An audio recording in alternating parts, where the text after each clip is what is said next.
नमस्कार। आज आतापर्यंत आपण जे पोलीस भरतीचे क्लासेस घेत होतो किंवा जे प्रशिक्षण दिलं जायचं तर त्याचे क्लासेस ऑफलाईन चालत होते। आजपासून पहिल्यांदा आपण ऑनलाईन लेक्चर्स डाउनलोड करणार आहोत आणि हे लेक्चर्स तुम्हाला पूर्णपणे फ्री मध्ये असतील। तर याचा जास्तीत सगळ्यांनी लाभ घ्यावा ही सगळ्यांना विनंती। ठीक आहे, तर आता ज्या पोलीस भरतीची 2025 ची पोलीस भरती आहे ते नॉर्मली मेगा भरती म्हटली जाते। बऱ्याचशा जागा अवलंबून आहेत, त्याच्याबद्दलची माहिती तुम्हाला वेळोवेळी देण्यात येईलच, त्याचे अपडेट तुम्हाला वेळोवेळी देण्यात येतील। पण ह्या सगळ्या पोलीस भरतीसाठी जी मुलांनी इच्छुक आहेत त्या सगळ्यांना त्याच्या शुभेच्छा। तर आजपासून हे आपल्याकडे काही टॉपिक आहेत, मराठी आहे, बुद्धिमत्ता, गणित, जीके, चालू घडामोडी।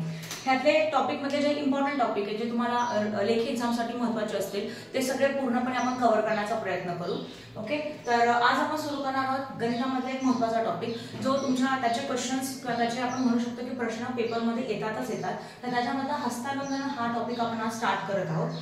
तर ह्या विषयाचे एक प्रश्न आपल्याकडे अवलंबून आहे। तर हा बघा, हे सम करत असताना किंवा हे क्वेश्चन करत असताना याच्या वेगवेगळ्या छोट्या छोट्या शॉर्ट ट्रिक तुम्हाला दिल्या जातील जेणेकरून हे क्वेश्चन तुम्ही खूप कमी वेळामध्ये पूर्णपणे परफेक्टली आणि राईटली सॉल्व्ह करू शकता। ठीक आहे, एका संघामध्ये तर आपला पहिला प्रश्न आहे हस्तांदोलनाचा। हस्तांदोलन म्हणजे शेक हँड। ठीक आहे, एका संघात 10 खेळाडू होते, त्यांनी एकमेकांना हस्तांदोलन केले तर किती हस्तांदोलन असतील। ठीक आहे, हा आपला पहिला प्रश्न आहे। म्हणजे काय, जर टोटल 10 खेळाडू आपल्याकडे आहेत आणि ते एकमेकांशी हस्तांदोलन करतायत, शेक हँड करतायत, तर असे किती हस्तांदोलन होतील हे आपल्याला फाइंड आउट करायचे।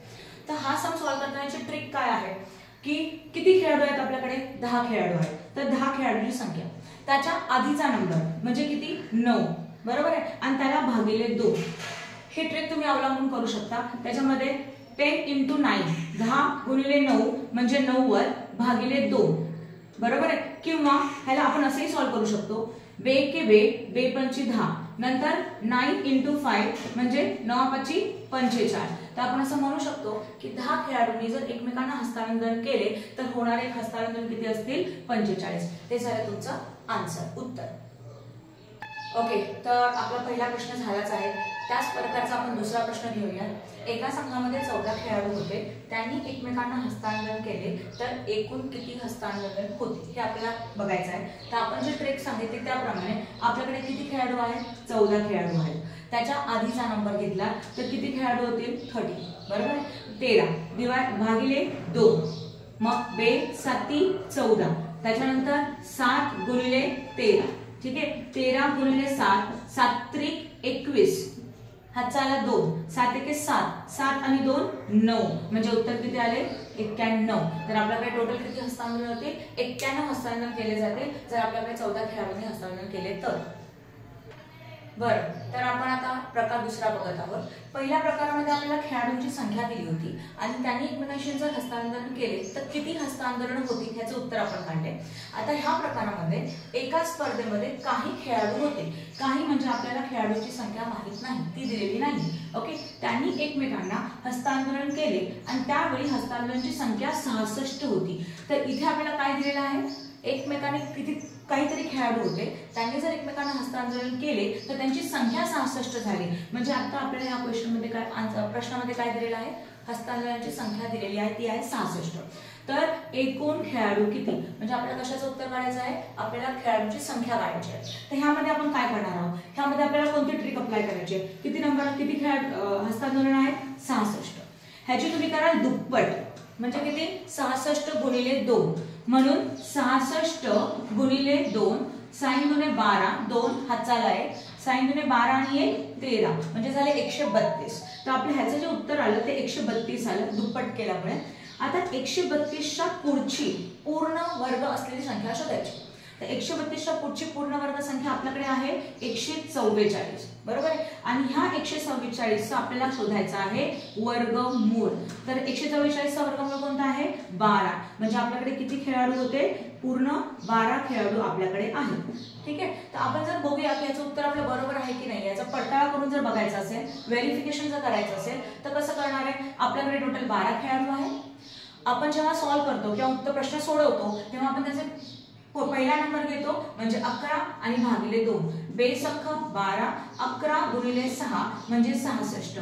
तर आपलं उत्तर इथे बरोबर आलेलं आहे। जेव्हा आपल्याकडे 12 खेळाडू असतील तेव्हा त्यांच्या हस्तांदोलनाची संख्या किती असेल, 66 असेल।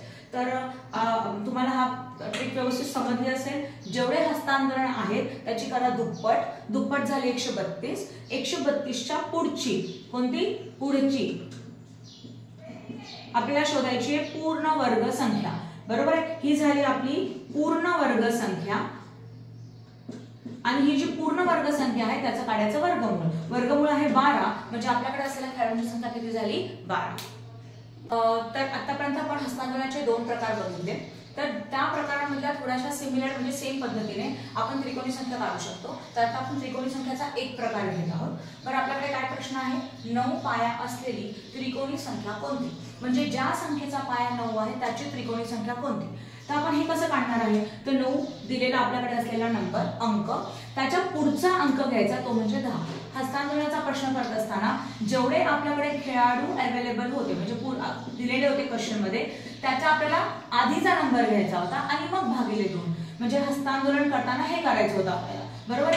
पण तेच जर आपण त्रिकोणी संख्या काढत आहोत तर दिलेली पायाची संख्या त्याच्या पुढचा अंक 10, त्याला आपण करणार आहोत भागिले 2, मग 2 एके 2, 2 पंची 10, 9 गुणिले 5 किती येतं, 9 पाचा 45। तर आपण म्हणू शकतो की 9 पाया असलेली त्रिकोणी संख्या कोणती, 45।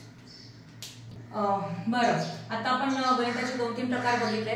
तर रोजच्या प्रत्येक लेक्चरमध्ये, प्रत्येक व्हिडिओमध्ये तुम्हाला चालू घडामोडी किंवा जीके ह्याच्याबद्दल काही ना काही माहिती देण्यात येईल।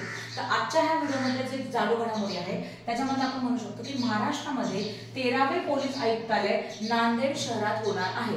तर तुम्ही हे लक्षात ठेवू शकता की महाराष्ट्रामध्ये जे पोलीस आयुक्तालय बनणार आहे 13वं, ते कोणत्या शहरामध्ये बनणार आहे, नांदेड। तर तुमच्या हे चालू घडामोडीमधला एक क्वेश्चन आपण आता कव्हर केला आहे। तर आजचे हे जे व्हिडिओ घेतला त्याच्याच प्रकारे आपले पुढचे बरेचसे व्हिडिओ होतील, अपलोड करण्यात येतील। जर तुम्हाला व्हिडिओ आवडला असेल तर आपल्या चॅनलला लाईक, सबस्क्राईब आणि शेअर करायला विसरू नका। थँक्यू.